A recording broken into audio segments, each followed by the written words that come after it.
कृष्ण खड़े खड़े बाल कृष्ण मुस्कुरा रहे, मैया मत छोड़, मैया मत छोड़। यशोदा ने कहा, पागल, तू मुझे ऐसे भी नहीं जीने देगा और तू मुझे वैसे भी नहीं जीने देगा। खोल दिए हाथ, जैसे ही खोले और जैसे ही गोकुल की गलियों में नारायण कृष्ण बाल रूप लेकर पहुंचते हैं, दूध की धाराएं गैयों की फूट जाया करती हैं, वात्सल्य उमड़ जाया करता है। ये बचपन होता है नारायण कृष्ण का। मैया मेरी मैं नहीं माखन, और इधर लगा है मैं नहीं माखन खायो। विचार करना है आपको।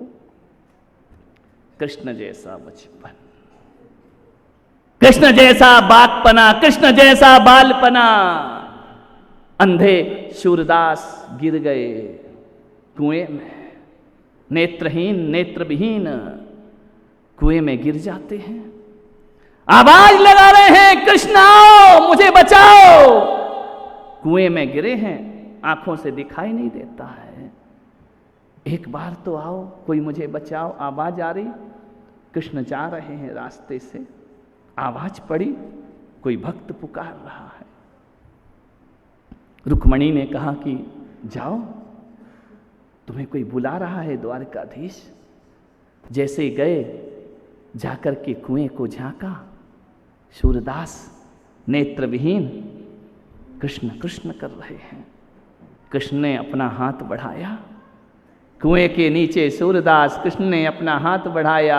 कृष्ण ने कहा, आओ मैं तुम्हें साहब। बोले कुछ नहीं, हाथ बढ़ाया, हाथ का स्पर्श किया सूरदास ने। ध्यान रखना, प्रेम की भाषा, प्रेम के शब्द, प्रेम का स्पर्श अंधा व्यक्ति भी जाना करता है। जैसे ही हाथ पकड़ा, कृष्ण ने ऊपर उठा लिया, ऊपर लेकर के आए। अब वो हाथ छोड़ने को तैयार नहीं सूरदास। अरे मेरा हाथ छोड़ो, अरे मैं नहीं छोड़ूंगा, बड़ी मुश्किल से पकड़ में आए हो, पूरी जिंदगी तुम्हारे पीछे लगा रहा, आज पकड़ में आए हो। आज ये कुआं मेरे लिए अभिशाप नहीं, मेरे लिए वरदान बन करके खड़ा।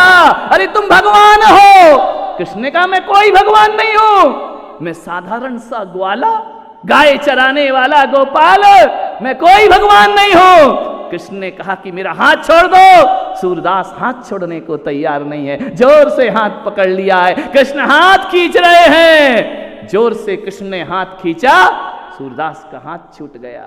सूरदास कहते हैं, बाहें छुड़ाए जात हो निवल जान के मोह। मैं निर्बल हूं ना, इसलिए मुझे छोड़ करके जा रहे हो। बाहें छुड़ाए जात हो निवल जान के मोह, अरे हृदय से जाओगे तब मानूंगा। तो ध्यान रखना, क्या हृदय से जा सकते हो तुम मेरे? कृष्ण समझ गए, इसने पहचान लिया है। वह समझ रहे थे कि नेत्रविहीन है ये, मुझे क्या पहचानेगा। कृष्ण समझ गए। रुक्मणी ने कहा, भगवान इसको दर्शन दो, दर्शन दो, तुम्हारा भक्त है, ये नेत्रविहीन है। सूरदास से पूछा कृष्ण ने कि क्या चाहिए सूरदास? बोले मुझे आंखें दे दो, मैं तुम्हें देख सकूं। कृष्ण ने कहा, आंखें? और कुछ मांग लो, बैकुंठ मांग लो, स्वर्ग मांग लो, मोक्ष मांग लो। नहीं नारायण, बस आंखें दे दो मुझे अपनी, दो। कृष्ण ने कहा ठीक है। रुक्मणी ने कहा दे दो, आंखें ही तो मांग रहा है, बेचारा जिएगा पूरी दुनिया देखेगा। जैसे ही दिया, आंखें खुली, पीतांबर मोर मुकुट धारण किए नारायण कृष्ण को देखते हैं। सजल आंखें, हाथों में बांसुरी, नारायण का विराट स्वरूप का दर्शन करके भाव विभल हो गए सूरदास। आंखों से अश्रु की धारा, पहली बार नजर खुली। जन्मांध व्यक्ति, पहली बार नजर खुली तो नारायण कृष्ण पर नजर पड़ती है। मुस्कुरा रहे हैं, स्मित मुस्कान है, विराट रूप के दर्शन करा दिए नारायण श्री कृष्ण ने। बोले अब सूरदास, अब मैं जाऊं, अब मेरे जाने का समय हो गया है। उसने कहा नारायण वरदान तो दो, दर्शन का फल तो वरदान होता है, मुझे वरदान दे करके जाओ। कृष्ण ने कहा कि मैंने तुम्हें आंखें तो दे दी। बोले नहीं, वो तो दर्शन है, दर्शन के बाद तो वरदान चाहिए। रुक्मणी ने कहा दे दो वरदान, क्या कमी है तुमको? रुक्मणी ने कहा मांगो सूरदास, क्या वरदान मांगते हो नारायण श्री कृष्ण से? तो सूरदास ने कहा कि दोगे? बोले पक्का दूंगा। बोले झूठ तो नहीं, नहीं तो तुम छलिया हो, अभी बोल दो और चले जाओ। बोले दोगे या नहीं दोगे? नारायण कृष्ण ने कहा कि बिल्कुल वरदान दूंगा। तो मालूम है मेरे देश का इतिहास, मेरे देश की धरती क्या कहती है? सूरदास ने कहा, हे कृष्ण, ये अपने जो नैन तुमने मुझे दिए हैं ना, ये वापस ले लीजिए। कृष्ण ने कहा, नैन वापस ले लूं? अरे पूरी दुनिया देख, पूरा विश्व देख, मेरी दी हुई आंखें वापस क्यों कर रहा है? बोले बस यही वरदान दो कि दोनों नैन तुम वापस ले लो अपने, जैसे दिया है वैसे लौटा कर ले जाओ। रुक्मिणी ने कहा कि पागल हो गए हो तुम, तुम्हें नयन दिए, तुम नयन वापस मांग रहे हो, ऐसा क्या हो गया है? सूरदास ने कहा कि देवी रुक्मिणी, मैं अब इस नैन से, मुझे केवल नारायण को देखना था, अभी नैनों में प्रीतम छवि नयनन बसी, अभी मेरे नैन में बस गए, अब मैंने आंखों से किसी और को देखना नहीं चाहता हूं, ये मेरे नैनों में पथगामी बन करके रह रहे हैं, अब मुझे आंखें नहीं चाहिए। अब ऐसी छवि बस गई है कि सूरदास रहे या ना रहे, उसके नैनों में कृष्ण की छवि हमेशा झूलती रहेगी। अब मुझे किसी और को चेहरा देखने की जरूरत नहीं है, ये नयन मेरे वापस ले लीजिए। नारायण श्री कृष्ण ने कहा कि कृष्ण, सूरदास, तुम्हारे जैसे भक्त दुनिया में कहीं मिला नहीं करते हैं, लोग तुम्हें सूरदास कहते हैं, और मैं आज से तुम्हें प्रज्ञा चक्षु का सम्मान दिया करता हूं। ये बुद्धि के नयन है, ये दिमाग के नयन है, ये ज्ञान के नयन तुम्हें प्रदान करता हूं। मान्यवर, सोचिए, विचार करिए, आपको सोचना है कैसे कैसे लोग इस धरती पर हुए, उन्होंने अपना नयन वापस दे दिए और इतना ही कहा कि प्रभु जी मेरे अवगुण चित्त न धरो।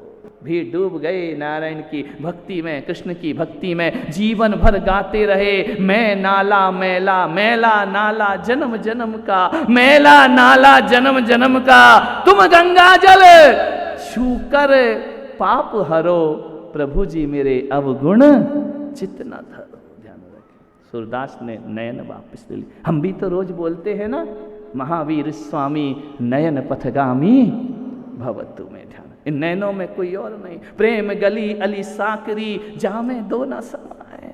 सूरदास ने कहा, ये प्रेम की गली इतनी छोटी है, इतनी छोटी है कि इसमें कोई दूसरा समाता नहीं है। ध्यान रखना। मान्यवर, गोपियों ने कहा कि मैया, इसे बांध के रखेगी तो गाय दूध देने वाली नहीं। तो बोले, तुम्हारी मटकी फोड़ता है। तो मालूम है गोपियों ने क्या कहा? हकीकत में कहें मैया यशोदा, तो तेरा कान्हा माखन की मटकियां नहीं फोड़ता है, अपनी कृपा और करुणा बरसाकर हमारे पापों की मटकियां भी फोड़ दिया करता है। ध्यान रखिए, फोड़ने दो इसे मटकी, चुराने दो इसे माखन, हरने दो इसे अपना चित्त। मान्यवर, थोड़ा सा महावीर को देखते हैं, थोड़ा सा कृष्ण को देखते हैं, कोई बहुत भारी अंतर नहीं है।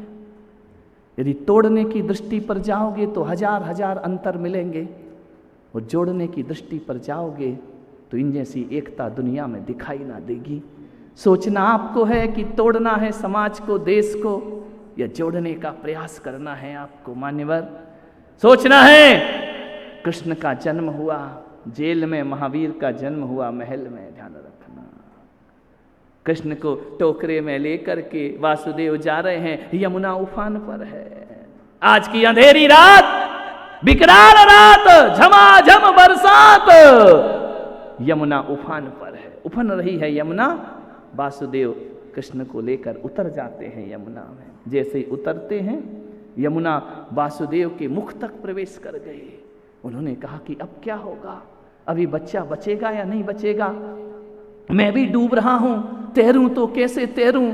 वासुदेव नहीं जानते थे कि जो मेरे सिर पर बैठा है ना, वो केवल यमुना नहीं तिराता, वो संसार से भी दुनिया को तिरा दिया करता है। लेकिन उनका पितृ प्रेम, पुत्र प्रेम उनके हृदय में है। मैं डूब रहा हूं, हे भगवान, ये अब क्या होगा? यमुना अपने उफान पर है, यमुना भी बड़ी बड़ी उछालें भर रही हैं। जानते हो यमुना कोई कृष्ण को डुबाने के लिए नहीं। देखा कृष्ण ने कि यमुना ऊपर आ रही है, कृष्ण ने टोकरे में से पैर बाहर कर दिया, पैर का अंगूठा छुआ और यमुना शांत हो जाया। वो चरण स्पर्श कर रही थी, नारायण श्री कृष्ण के चरण छूना चाह रही थी यमुना।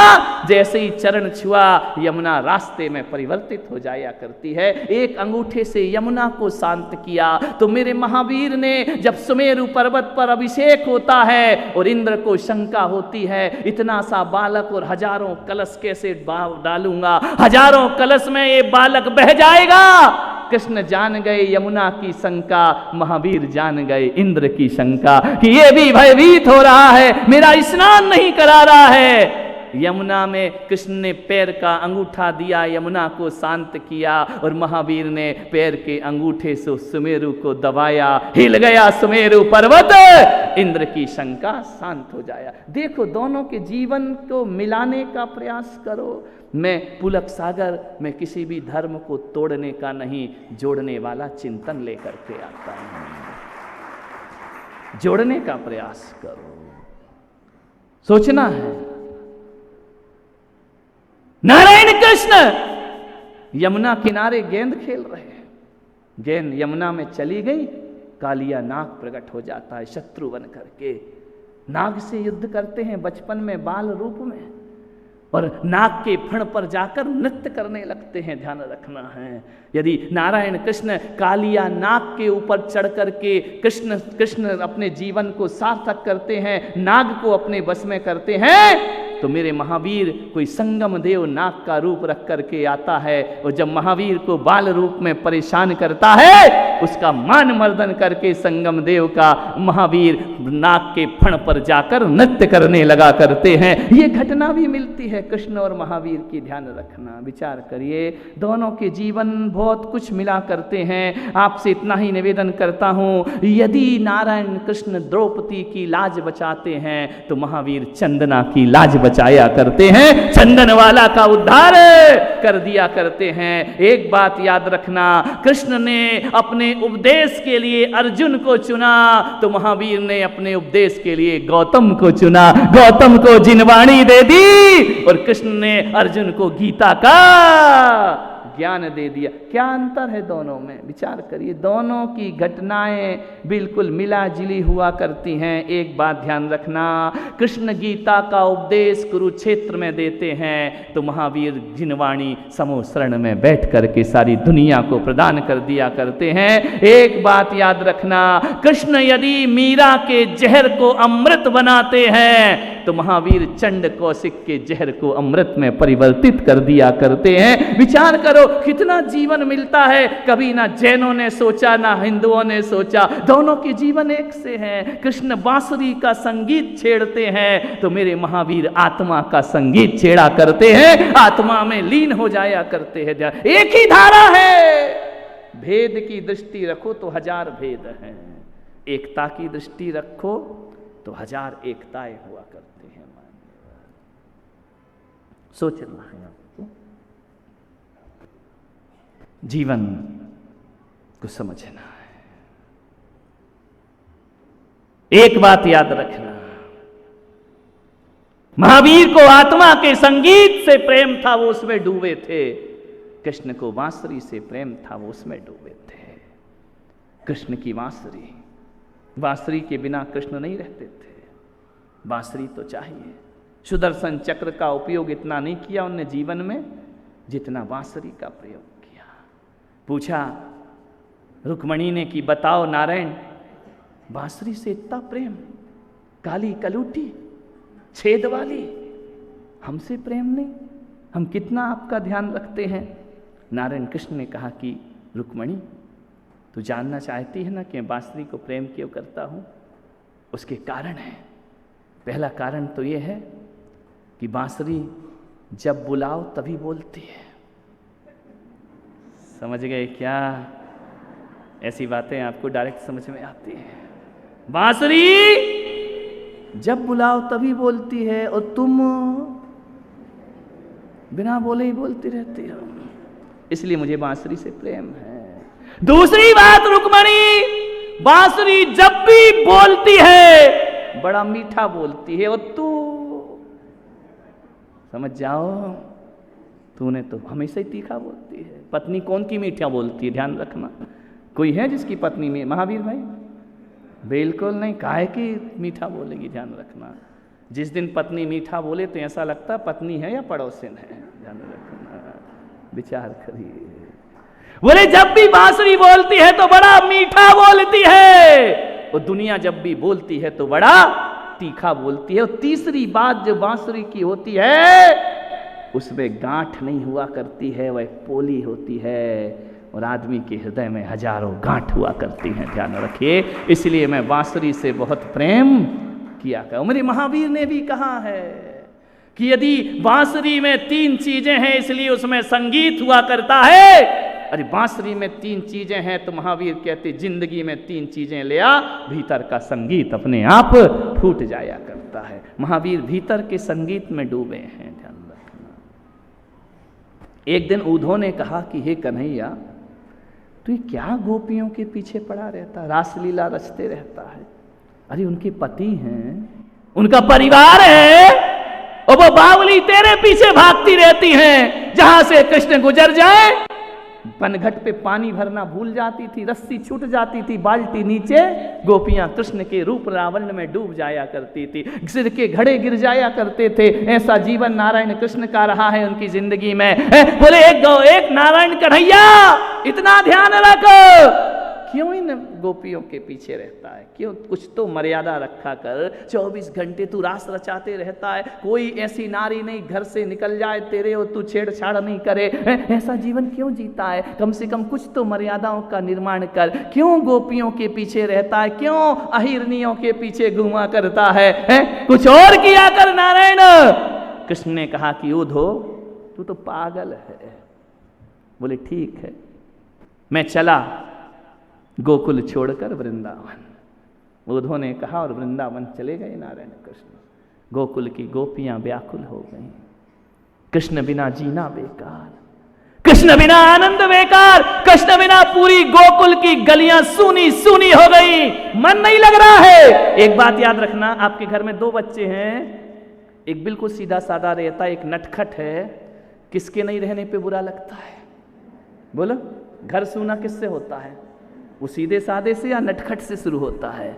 यदि बहू पीहर चली जाए बच्चे को लेकर तो सीधे साधे की याद नहीं आती दादा दादी को, वो नटखट कन्हैया की याद आया करती है। तेरे जाने से घर का शोर खत्म हो गया, घर का आनंद खत्म हो गया, घर सूना सूना लग रहा है। बच्चों ऐसे ही रहो कि तुम्हारे जाने से घर सूना सूना लगना चाहिए, ध्यान रखना। कितनी भी डांट पड़े, कितनी भी फटकार पड़े, लेकिन नटखट बालक है तो घर की रोशनी हुआ करती है, घर में आनंद हुआ करता है। सूना हो गया पूरा गोकुल, नटखट कन्हैया चला गया। उद्धव ने कहा कान्हा, हमारी एक बात पे तुम गोकुल छोड़ दिए, वृंदावन में आकर रहने लगे। कन्हैया ने कहा तूने कहा था ना कि गोपियों के पीछे क्यों लगा रहता है, आज मैं छोड़ आया गोपियों को। पूछा